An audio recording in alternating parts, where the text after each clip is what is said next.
What if the greatest secret of power was never hidden in the stars, nor locked away in temples, but buried quietly within your own mind?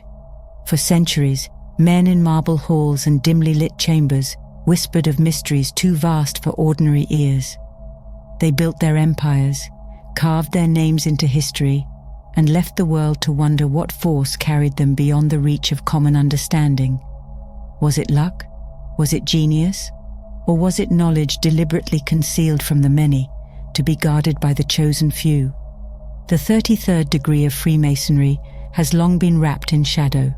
To most, it appears like a distant summit, a symbolic title granted to select initiates. Yet those who climbed toward it were not chasing medals or praise. They were seeking to awaken the dormant spark of divinity. That spark exists in you too, and the moment you see how it operates, you will begin to understand why men devoted their lives to ascending through the ranks, and why so much effort was spent to keep such wisdom sealed away. Cause and effect is a principle you already know. Push, and something moves. Light a fire, and heat appears. But what the ancient initiates discovered, and what every 33rd degree Mason eventually confronts, is that this law extends far beyond the physical world. Every thought is a cause. Every emotion is a vibration sent outward, shaping reality before it takes form. As above, so below. As below, so above. This Hermetic axiom was repeated like a heartbeat in secret lodges. It carried a message. The laws that govern matter also govern mind and spirit. When you suffer, it is not only because of outer events, it is because inner causes have already taken root. When you flourish, it is because thought and spirit aligned before the first stone of your physical life was ever laid. Look around you now. Every object, every relationship, every circumstance you find yourself in is not random. It is the effect of causes set into motion on planes you cannot touch with your hands, but can feel in your heart and direct with your mind. That is why the initiate is told, the outer world follows the inner world. If you wish to change the visible, you must first command the invisible. Albert Pike, the great Masonic philosopher of the 19th century, once wrote, "What we do for ourselves dies with us. What we do for others and the world remains and is immortal." In these words lies a hidden reflection of cause and effect, not just in deeds, but in the unseen motives behind them. Your intention is a cause, your vibration is a cause, and reality without error delivers the corresponding effect. So, to unlock godlike power, you begin not with force upon the world, but with mastery over your own consciousness. For when the cause is reshaped, the effect has no choice but to follow. And as you'll see, this mastery depends on what you allow into the mind itself. Imagine feeding your body nothing but sugar, grease, and toxins. The result is predictable: weakness, sickness, decline. Now realize that the same law applies to thought. What you allow into your mind each day forms the nutrition of your reality. A polluted mental diet will rot even the strongest will, while a clean and disciplined one will nourish greatness. Cause and effect does not stop at the physical. It is driven by what you continually feed into the mental and spiritual planes. If thought is the seed of creation, then your mental diet is the soil that determines what can grow. Every word you hear, every screen you watch, every voice you keep around you enters into the silent chambers of your mind. And you are always transmitting. There is no pause button, no off switch. Whether you recognize it or not, your thoughts and feelings pour outward as signals, and those signals shape what returns to you. This is why environment beats will. You may strive to rise above negativity, but if you are immersed in it constantly, you will absorb its vibration. Cause and effect demands it. The input becomes the output. The cause determines the effect. Spend your hours among the bitter, and bitterness becomes your cloak. Spend them with the ambitious and awake, and you rise to match them. Philosopher Epictetus once said, "If you want to know a man, look at his friends." The ancients knew that collective energy creates a field too strong to resist. This is why initiation into mystery schools was not done alone. Discipline required a circle, a group vibration pulling all members upward. For the initiate, climbing toward the 33rd degree, surrounding oneself with higher minds, was not optional. It was essential, because environment has the power to make or unmake the inner cause that shapes outer effect. A clean mental diet is not perfectionism. You will fall, you will falter, you will entertain thoughts that do not serve you. But the question is, how quickly can you return? Every return strengthens you. Each time you choose to feed on clarity instead of chaos, you sharpen the mind into a tool worthy of creating worlds. The 33rd degree mystery is not about never slipping into darkness. It is about mastering the art of returning to light swiftly, refusing to let toxic causes settle long enough to create toxic effects. And as you begin to choose differently, something happens. The mind grows lighter, sharper, more aligned with spirit. Suddenly the principle of cause and effect becomes more than an idea. It becomes a living reality, visible in every corner of your life. The ancient initiates knew that thought is not idle, it is active food, and every mental choice is a step either upward toward mastery or downward into unconsciousness. To unlock godlike power, you must first master what you consume in silence, for only then does your inner temple become worthy of receiving the higher mysteries that those in the 33rd degree guarded with such care. Everything moves. Even the rock you believe to be solid is vibrating beyond your senses. The ancients understood that nothing in this universe is still.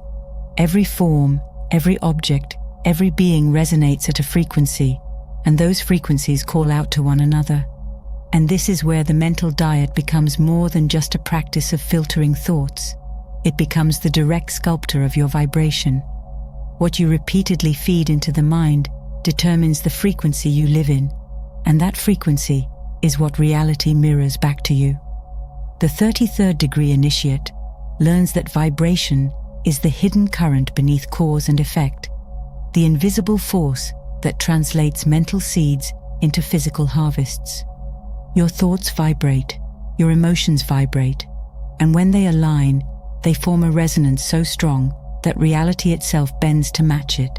This is why masters of hidden orders could command wealth, influence, and destiny, because they were not merely thinking, they were vibrating with what they desired. Cause and effect shows us that inner states create outer realities. Vibration reveals how this transfer takes place.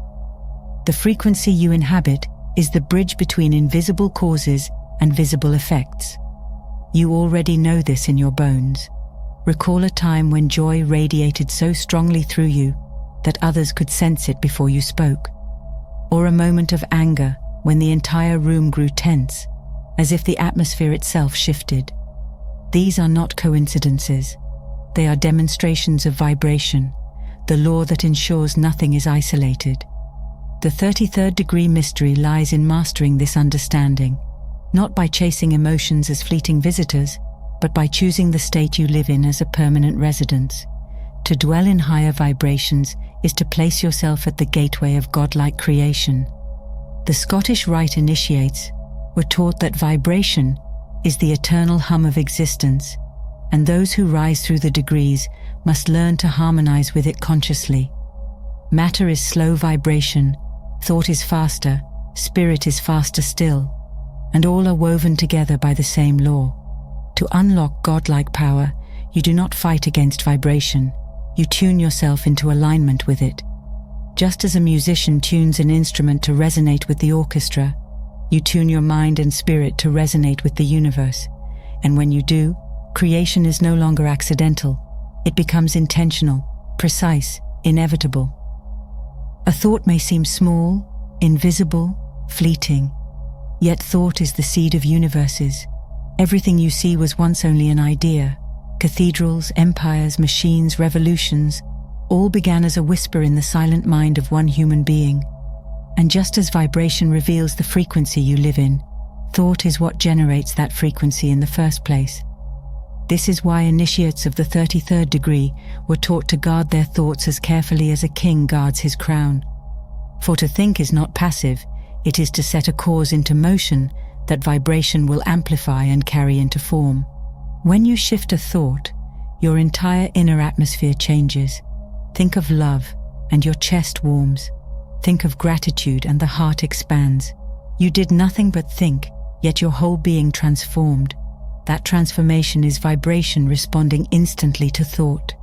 And when you repeat that thought, when you sustain it long enough, you do more than alter your mood.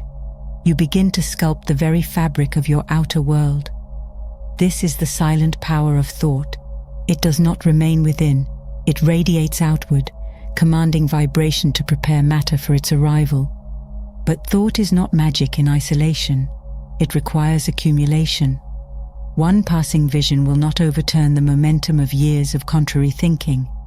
Just as a drop of water cannot carve a canyon, but thousands of drops can shape stone, repeated thought, consistently held, reshapes the landscape of your life. The 33rd degree mystery reveals that thought is the true architect of destiny. What you rehearse in silence is what you rehearse into being. This is why mental diet is not a suggestion, but a necessity. To allow stray thoughts to dominate is to surrender creation to chaos. To master thought is to wield godlike power. Albert Pike declared that a man is not saved by the truth of which he is in possession, but by the truth which possesses him. Thought, once it possesses you, becomes more than an inner flicker. It becomes a force that acts through you and around you. The initiate's task is to let higher truth, higher thought, and higher vision take possession of the mind, until every vibration echoes with its power.